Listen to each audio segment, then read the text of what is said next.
Yo, what's up you guys? Welcome back to another episode on my channel. Today's video is a little bit different. Is the next couple of videos at least, there is a topic that I need to talk about.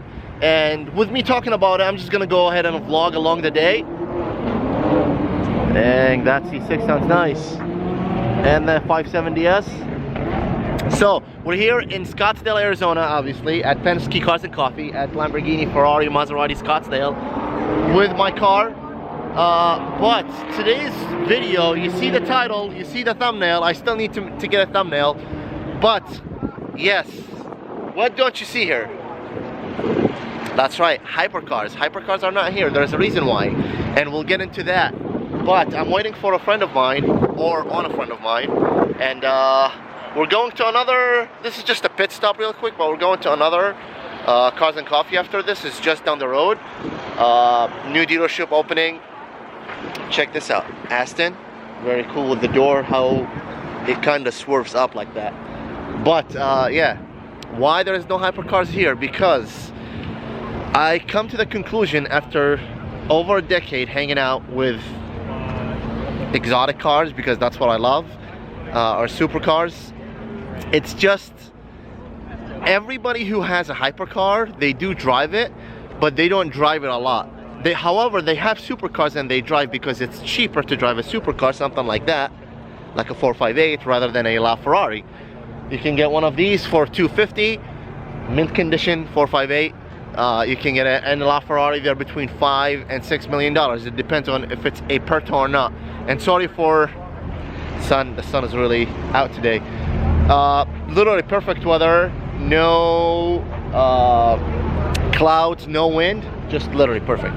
So yeah, again, it's an investment. I guess I'm not really saying anything new, but it's just, they're mostly for investments. And I'm gonna go inside and show you guys what's inside. Let me lock the car really quick. There is a Bugatti. The new Bugatti is inside. Okay. Again, no matter how you see it, it's all a money game, right?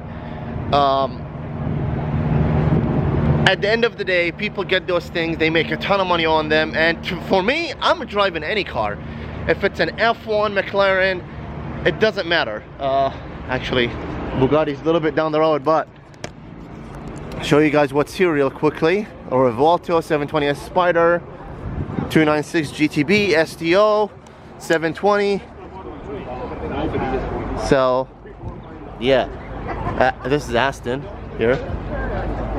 By the way, this is like the main area in Scottsdale. This is a beautiful 720S.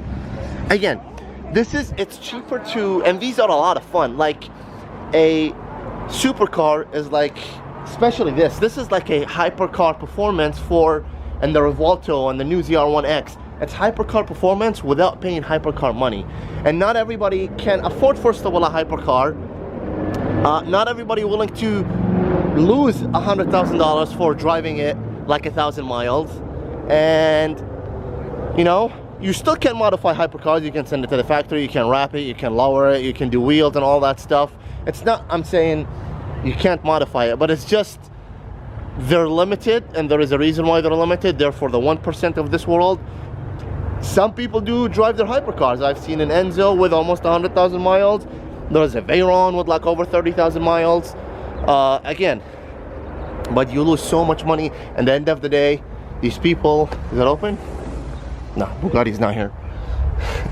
They were looking at me like, what? No, Bugatti's actually down there. It's at Rolls-Royce Bugatti right here.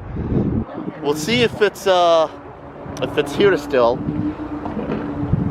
It was the new Tourbillon, but yeah, you lose so much money putting miles on these things, and especially if something got damaged. Oh, it's not here. It was right down there.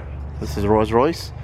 Again, something like this, like you lose money, something like that. Like you lose money on all cars, but hypercars, the hit you take is so much that, you know, most people, like, they just take it once a month or once every 2 months or once every 6 months maybe to super special events, when they're gonna put, I don't know, 100 miles on it a year, 200 miles on it a year, roughly. If you see most hypercars, when it's 20 years old, it only has like 10,000 miles, 12,000 miles, and it's like 20 years old.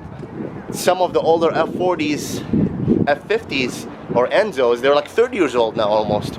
And you see them with like 15,000 miles, and it's a 30-year-old car.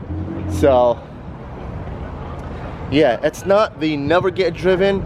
Some never do. Some still have delivery miles, which you can make money on. Some people will drive them, but again, and also, part number two, other than the value, I will get into that shortly here. But, wild, right? This is the area here that even when there's no car shows and cars and coffee going on, this is the third Saturday of the month. Penske happens. I think this is Andy's Revolto. Yes, Lamborghini Club America. Congratulations, Andy. New Revolto at Persona. This crazy spec with the highlighter yellow with the blue. I've never seen this spec. Fits in pretty well, my friend. I like it. So sick. Got the carbon here. You can add as much carbon as you want. It just depends how much money you want to drop. And the more carbon you have, the better options you have, the more usually the car will hold its value being a supercar. V12 Bull. What do you guys think? The new Revolto is pretty epic. In my opinion, it does need a body kit. Like, if you compare the base Revolto with the base Aventador, the base Revolto does need a body kit in my opinion. Not like the base Aventador, but here's my friend over there. And he just downshifted there.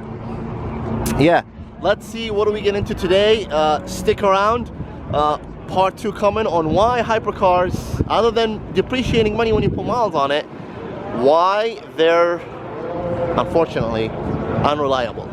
And again, you can have any hypercar and you can drive any hypercar. Some people have 5, 6, 7 hypercars. Some people have 10 of them. It's a car collection. But you have to be multi-millionaire to afford that, because each service on it, it could cost, I don't know, a GT3 if it's like broken or something, or it's not under warranty. So it's a lot of money. It's a lot of money for just millions of dollars, and people would rather buy $200,000, $300,000, $400,000, $500,000 car than a $4 or $5 million car, because that's a big difference. Yo, yo, yo, look who we got in the house. What's up, man? Hi, buddy. How are you? I left you a spot next to me. Where? If you want to park right there. This is, dude, the color is so sick. This color is underrated. My good friend Vorlin on IG. But yeah, let's let me say hi. Let me say hi to a couple of people, and we'll see what's the second event of the day are holding us. Is that Tokyo Cayenne or Cyan? Yo, this is sick. I love this color on the McLaren 720. Or honestly, yeah, I mean, this fits on McLaren's really well. Let's go. All right, second car show of the day, made it. Dude, when we were turning on the roundabout, it just came right away. That turn. Yeah, like, damn GPS. The dang GPS. But that's okay. That's not a bad turnout, you guys. Check this out. There's a lot of cars here. We got King LV in the Bugatti. And you know what? I feel like these two colors, the dust doesn't really show. What do you think? Huh? Not really. I don't even see the dust. But a lot of nice cars here. But yeah, check this out. We'll check out, this is a car dealership, and we just saw a bunch of supercars. That what ruins the car meets. But this is a King LV's Bugatti Carbon. Such a sick spec. I love it. The Bugatti blue with the carbon, it goes amazing. Looks black from far, but once you get up close, you know it's a no joke. Look at that, the blue engine bay, super cool. And yeah, again, hypercars, Bugatti is reliable.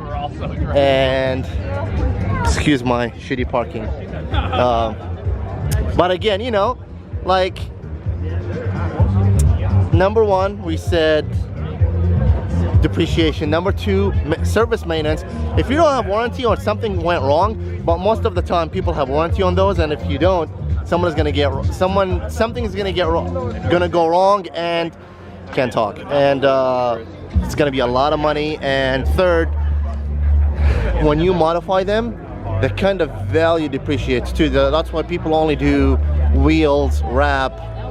That's pretty much it. Maybe some exhaust on some certain hypercars, but yeah, at the end of the day, it's all about the money. Number 3 reason, stay tuned after we check out the showroom real quickly. Hey guys, a friend of mine is here, but the Bugatti is heading out. We still haven't went inside yet. The carbon is so sick though.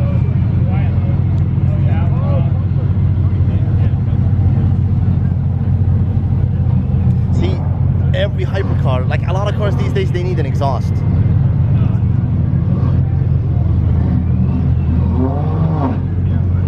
A 430 sounds great. King LV in the house. Later, brother. They're just not loud from factory. It's just that's just the thing about. But it's just I don't know. My vacuum cleaner You really don't F with hypercars that much. But the spinal cord is sick. I will say that's a mansion right there. I mean, it's decent, it's cool, but you know, it's not SVJ loud. Everybody expects SVJ loud out of these hypercars. Like, again, most of them are like twin turbo V8s, like the Esco and the P1 or the W1, and you know, that's just the way it is. You can't put an exhaust on them. On that, I've seen a Rift exhaust on a Veyron, but it can only be so loud.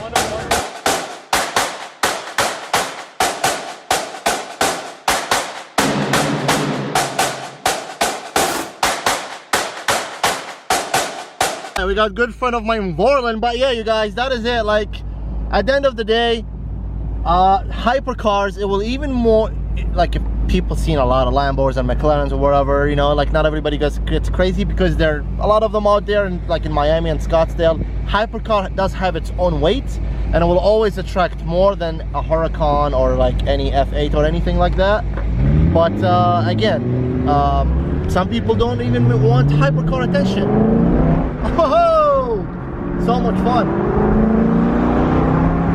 That's not even, the headers are not even installed yet. But yeah, reason number 3, I think. We're on number 3, right? 3 or 4. But you guys, watch out. Scottsdale has a lot of speeding cameras, so let me watch out. And once I get off the little alley, like on the side road, I'll pick up the camera to speak about reason number, I think 4 or 5. But yeah, man, you gotta be really baller to drive a hypercar, and some drive it every day. They just don't care about the money. Hey guys, different day, different car show. This is next week now. Again, yeah, hypercars.